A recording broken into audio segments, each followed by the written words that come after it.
Are you looking forward to see your team try to rebound after Tuesday's game, Bruce?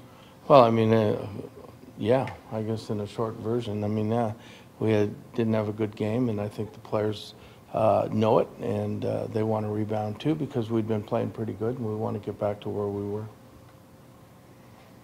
Does it start in the puck battles, Bruce? I mean, I don't think you won a lot of puck battles the other night. Is that where it starts?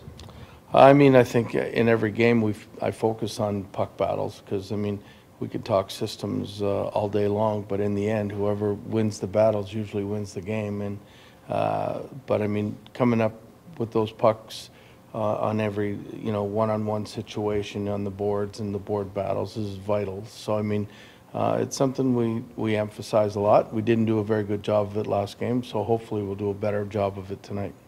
I know you're focused on the game. Do you think it's important for organizations to honor players that have made significant contributions in the past? Absolutely. I mean, this is the team's legacy, and when players have had fabulous careers with that organization, I'm all for, and really would love to see more teams do it more often to more players. We saw a pretty spirited outing from your group on the BX night. Do you think that these kind of ceremonies do anything for the players? I don't know. I don't know what it does for them. I know it gets me excited. You know, I mean, you'd like to be here 15, 17 years and be able to have the careers that these guys have had. And they're all great hockey players, and I think they deserve to be honored tonight. Demko was certainly much better in San Jose. Do you see like that, or are you starting tonight? Is this a chance for him to grab that net and get that momentum he hasn't had yet? Well, I mean, I think, 3 of his last 4 games have been really good. And I think Demmer's the kind of guy that, he went through a little bit of trouble at the beginning of the year, but you knew he was a good enough goalie that he's going to come get out of it. And hopefully the trend that he's started will continue into tonight's game. What do you expect from your top players who may not have had the best game against Washington, bouncing back tonight? I mean, they're highly competitive guys. Do you expect to almost just see a better game? Yeah, I would hope. Is that you don't win unless your best players are your best players.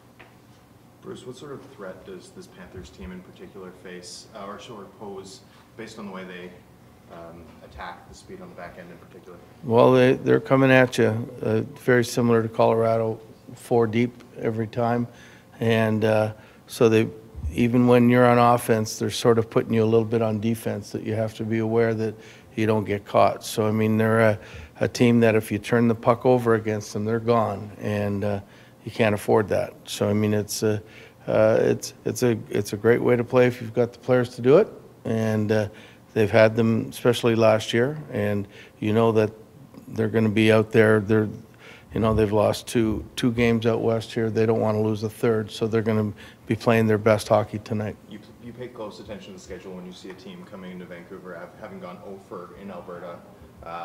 What's your general reaction to that? Well, you wish that they hadn't have given up a goal against Edmonton in the last 5 seconds, and then the next night they probably were still reeling from the previous night. But now they've had a rest, they've had a time to regroup, and they were the President's Trophy champions last year, so you know that they're going to come out and give it their best shot. You've leaned on Ethan Bear a fair bit. How much more comfortable do you sense he is today than he was even 2 weeks ago when you were out east? I don't know if the comfortability is 100%.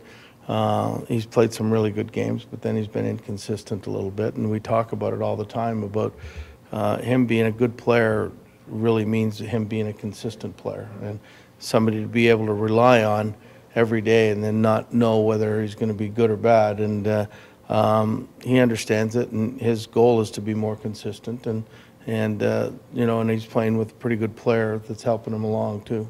Is that a more general message to the group as well? Because it does seem like that inconsistency has maybe been a defining trait of your first 21 games.